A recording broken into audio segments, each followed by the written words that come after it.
ओम नारायण नारायण नारायण नारायण। सभी मित्रों को राम राम। दोस्तों अभी हम रिव्यू करने वाले हैं फेरिया द डार्केस्ट लाइट, जिसका स्पेनिश में नाम है फेरिया ला लुज मास ओस्कुरा।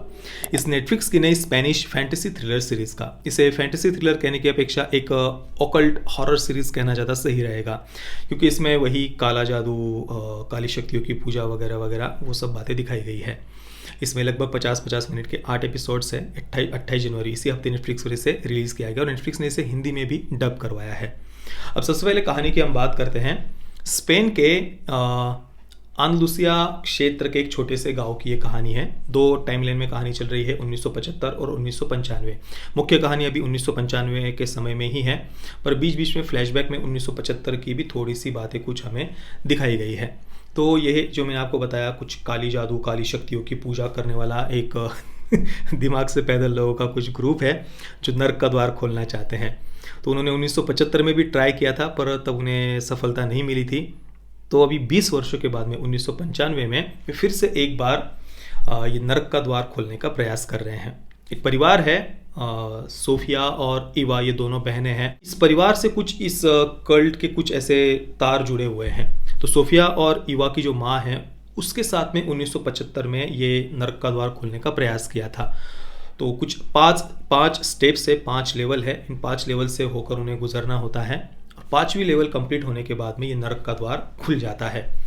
तो सोफिया और युवा की माँ के साथ उन्होंने ये ट्राई किए थे 5 स्टेप, पर वो तब सफल नहीं हुए थे। अभी 1995 के समय में जो सोफिया है, जो अभी नाबालिग है, 16 वर्ष की लड़की है, उसके साथ अभी वे फिर से एक बार ये नर्क का द्वार खोलने का, सोफिया को साथ में लेकर नर्क का द्वार खोलने का प्रयास कर रहे हैं। सीरीज में एक छोटा सा क्यूट सा शैतान दिखाया है जिसे डेक्टा गॉड कहा है, जो थोड़ा सा गिरगिट की तरह और थोड़ा सा नेवली की तरह दिखता है। गिरगिट और नेवली को अगर हम एक कर दे तो वैसा कुछ बन जाएगा। तो ये डेक्टा गॉड है जो मुंह से निकलता है, जो ये जो कुछ भी उनकी काली जादू की विधि वगैरह है वो जो करवा रहा होता है, उसके मुंह से ये डेक्टा गॉड निकलता है। छोटा सा ऐसा क्यूट सा जानवर है, क्रीचर है, वो मुंह से निकलता है और एक महिला को वो किसी को चूमता है और उसकी योनि में घुस जाता है। तो ये डेक्टा गॉड की ये लोग पूजा वगैरह करते हैं। मैंने अभी हाल ही में brand new cherry flavour Netflix की ही सीरीज देखी थी, उसमें भी मुंह से बिल्ली के बच्चे ऐसे निकल रहे थे, वो बिल्लियों को जन्म दे रहे थे मुंह से, जो ये काली जादू वगैरह करते ही एक महिला दिखाई थी, चुड़ैल। तो उसके मुंह से ये बिल्लियाँ निकल रही थी और यहाँ पर इन कैरेक्टर्स के मुंह से ये डेक्टा गॉड, ये क्यूट सा ऐसा छोटा सा क्रीचर उनके मुंह से निकलता है। अब ये स्पेनिश सीरीज है तो ये अलग से बताने की आवश्यकता नहीं कि सीरीज में ढेर सारी न्यूडिटी है। ये जो कुछ दिमाग से पैदल लोगों का ग्रुप है काला जादू करने वाले, उनमें जो महिलाएं हैं विशेषतः वो ज़्यादातर न्यूड ही रहती है। सोफिया, जिसे नाबालिग कहा गया है फिल्म में, उसे भी सीरीज में न्यूड दिखाया है। एक विधि वगैरह कुछ उन्होंने दिखाई है जिसमें ये इस ग्रुप के जितने पुरुष हैं वो उसके साथ क्या कहे, रेप ही कह सकते हैं हम, पर वो अपनी मन से वो कर रही थी, तो शारीरिक संबंध या जो भी कहिए वो एक सीन दिखाया है। तो ढेर सारी न्यूडिटी है सीरीज़ में, विचित्र विचित्र सी उनकी विधियाँ दिखाई गई है और भी अलग अलग प्रकार के कुछ उनके शैतान वगैरह हैं, उनकी वो पूजा कर रहे हैं। और दूसरी तरफ एक पुलिस इन्वेस्टिगेशन चल रहा है। 1995 के समय में पुलिस इस पूरे केस को इन्वेस्टिगेट कर रही है, क्योंकि इस सीरीज़ की शुरुआत में ही हम देखते हैं कि 23 डेड बॉडीज़ मिलती है। एक गुफा दिखाई है, बिल्कुल डार्क, जो वेब सीरीज हमने देखी थी बिल्कुल उसी की तरह एक गुफा है, और उस गुफा के बाजू में एक छोटा सा ऐसा तालाब जैसा है, उसमें ये 23 डेड बॉडीज तैरती हुई पुलिस को मिलती है। और सीसीटीवी फुटेज में दिखता है कि ये 23 लोग इस गुफा में अंदर गए थे और वहाँ से फिर दम घुटते हुए बाहर निकले और उनकी डेड बॉडीज फिर मिली है। और ये पूरी जांच फिर ये सोफिया, युवा, उनका परिवार उनके साथ में जुड़ी हुई है। 1975 में भी सोफिया और युवा की माँ ने ये किया था और अभी सोफिया के साथ ये हो रहा है। तो ये कुल मिलाकर पूरी सीरीज की कहानी है। ये जो स्पेन का अंदालुसिया क्षेत्र का ये जो गांव है, इस गांव के 2 जनरेशंस के बीच का गैप भी उन्होंने सीरीज में दिखाया है। जो पिछली जनरेशन है उनको कंजर्वेटिव सोच वाला दिखाया है, वे चर्च वगैरह में जाते हैं, और जो नई जनरेशन के बहुत सारे लोग इन सब बातों में विश्वास नहीं करते हैं। एक लेस्बियन जोड़ा भी दिखाया है। मतलब आजकल तो सीरीज कंप्लीट ही नहीं होती जब तक आप ये सेक्सुअल लिबरेशन और इन सब बातों को जब तक आप प्रमोट नहीं करते हैं। मतलब भले ही आजकल के फिल्म मेकर्स में कुछ क्रिएटिविटी बची हो या ना बची हो, पर थोड़ी सी न्यूडिटी डाल देना, कुछ सेक्सुअल लिबरेशन को प्रमोट कर देना, ही बस एक क्रिएटिविटी आजकल के फिल्म मेकर्स के पास में बची हुई है।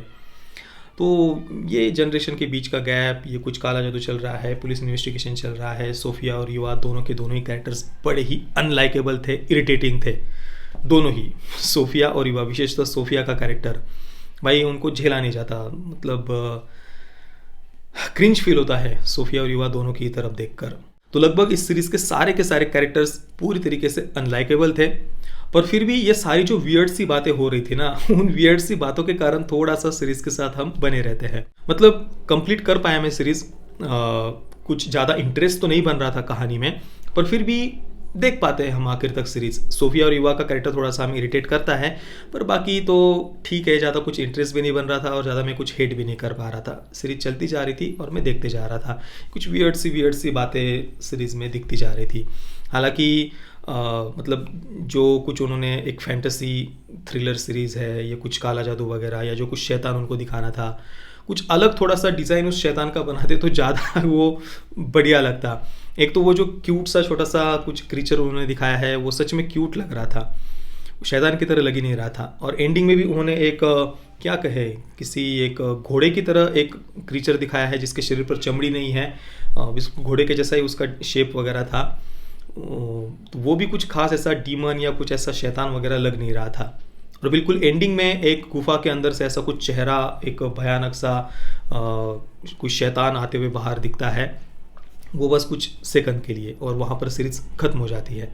मतलब इतना सब कुछ हम 8 एपिसोड्स देखते आते हैं और कुछ किसी कंक्लूजन पर तो ये कहानी पहुँचती नहीं है। और ये जो 8 एपिसोड्स थे, उन 8 एपिसोड्स में भी एक ही बात को बार बार घुमा फिरा कर दिखाया जा रहा था। ये जो कुछ 5 स्टेप्स है, 1975 में उन्हें कैसे परफॉर्म किया गया, अभी 1995 में कैसे परफॉर्म किया जा रहा है सोफिया और युवा की माँ के साथ, फिर अभी सोफिया के साथ में, और इन्हीं बातों को बस थोड़ा सा न्यूडिटी दिखा देना, विचित्र से कुछ बातें ये ग्रुप बोलते जा रहा है, बस इन्हीं बातों को बार बार रिपीट किया गया है।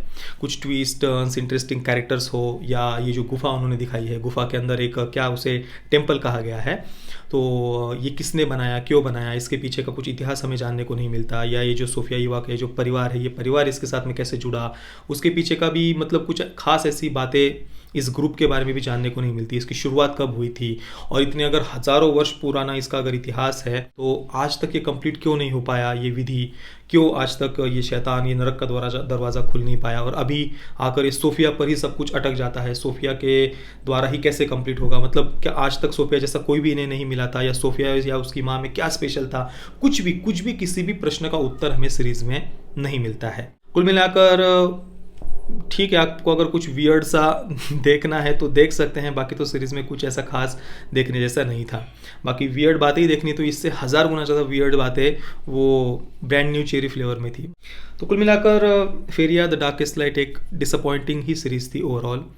मैं फेरिया द डार्केस्ट लाइट को दूंगा 4 आउट ऑफ 10 स्टार्स।